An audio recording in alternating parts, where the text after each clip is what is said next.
Different levels, I cannot relate. You never win if you playing it safe. It's all a game until you get played. The movie Sinners. I didn't do a review of Sinners, but I have seen it twice. I'm gonna go see it again with my wife. We love the movie. Great film. Great depiction. Takes us back to the Mississippi Delta in the 1930s. It's near and dear to my heart. That area, because I have roots in Mississippi. My paternal side, my dad's entire family is comprised of people from Mississippi and Oklahoma. And a lot of them still live in Mississippi. They live all the way from the bottom, from Biloxi all the way to Tunica at the top. I got a lot of family in Mississippi, a lot. And a lot of them live in Clarksdale and Gulfport and all these cities in the Delta. And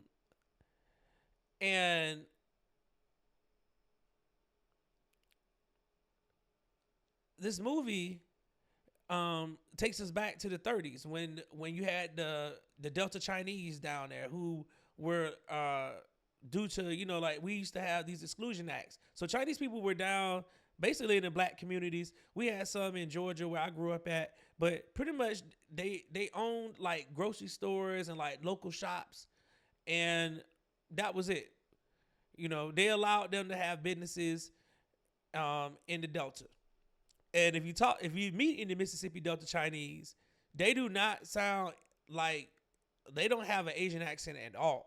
They sound very, very, very Southern, to the point where you might think that they up there like cosplaying or something. You're like, what are you doing?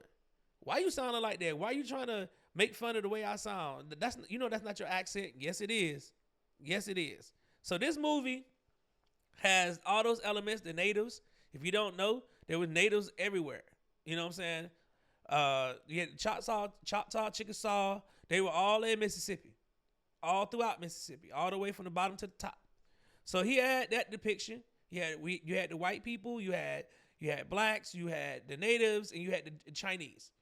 Well, for some reason, some Latinos in the community are having a hissy fit. They've been all over TikTok, questioning why weren't they represented in the movie. Well, number one, there were no Hispanics in the Mississippi Delta. So why would you even think that you should end up in the movie for the first part? Which is crazy. So I was scrolling through TikTok, seeing all these videos, and it's like all over social media, on X and everything. And I was just like, what is up with that? So I ran across this one video that this guy did, and he was trying to do a comparison and of Sinners. It sounded like he was hating, because what he accused Ryan Coogler of was basically lifting the entire idea for Sinners from dusk to dawn. But I want you to hear it, though. I want you to hear what he says.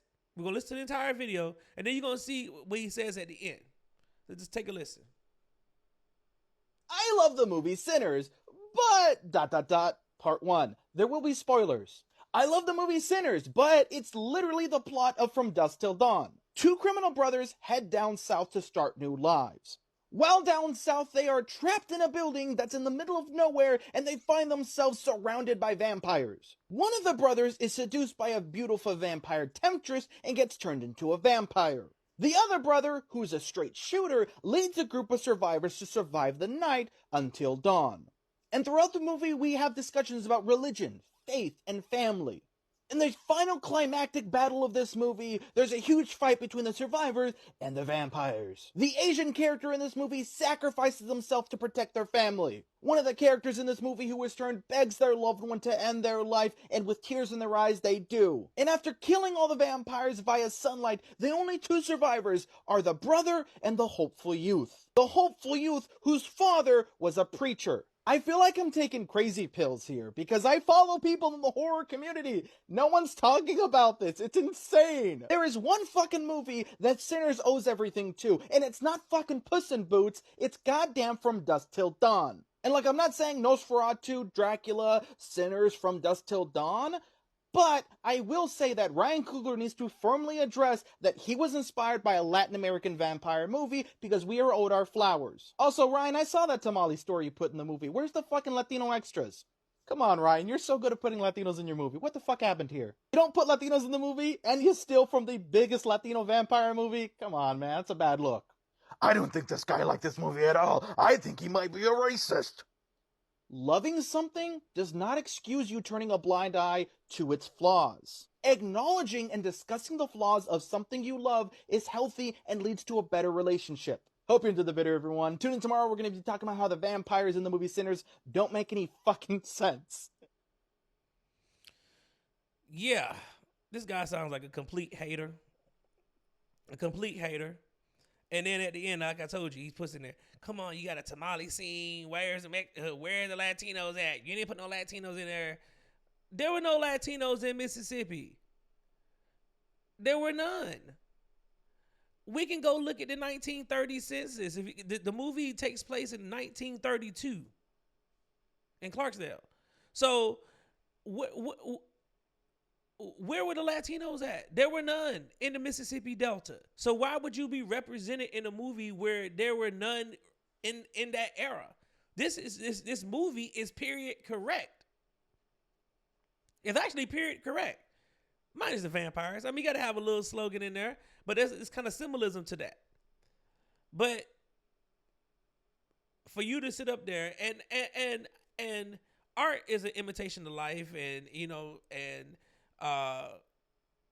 maybe Ryan Coogler was inspired by Dust to Dawn. Who cares? Who cares? You want him to come out and say, yeah, I got my idea from Dust to Dawn. What is that going to do for you? Is that going to acknowledge you? You're not in the movie. Is that going to help you sleep at night? He's talking about a relationship. Like, do you know Ryan Coogler, like, personally, and you kind of butthurt? Like, really? Like, what is going on here, man? What is going on here? We can't be doing this oppression Olympic stuff. Oh my God, we weren't represented in the movie. He puts us in all his movies. So what? When do we get to this point where everybody just complains and everybody is a victim? Like, dang, like, no, like, you would think that America is just somebody is oppressing everybody, but we don't know who's oppressing who, because everybody's a victim right now. It don't matter, black, white, Asian, Latino, whatever, LGBTQ, whatever. Everybody is a victim. Nobody right now believes that they're entitled. Everybody's a victim. Everybody's a victim. We live in what is supposed to be the freest country in the world, right? But everybody here is mad because they're not representing a certain thing. This is why DE&I is getting attacked, because everybody needs to be included. We need to include everybody. Nah, we don't. We some things need to be gatekeep. Some things need to be historically accurate, and some things need to be in cultural perspective. There were no Latinos in Mississippi at that time. So I'm sorry. At least not in that area. And if y'all were, then why we never heard about you? Because they were lynching black folks ad nauseum in Mississippi. I'm pretty sure they would have been lynching you too. But we never heard about this. And like I said, you can go to look at the census. You will see that they don't have any Latinos in that area. Hell, there ain't no Latinos really in that area now. And there are Mexicans everywhere. And this guy is just having a hissy fit because Ryan Coogler didn't include his community in a movie that is about the historical aspect of blacks in America, summarized in a juke joint. Like, and even if he put Mexicans, even if he put Latinos in the movie, where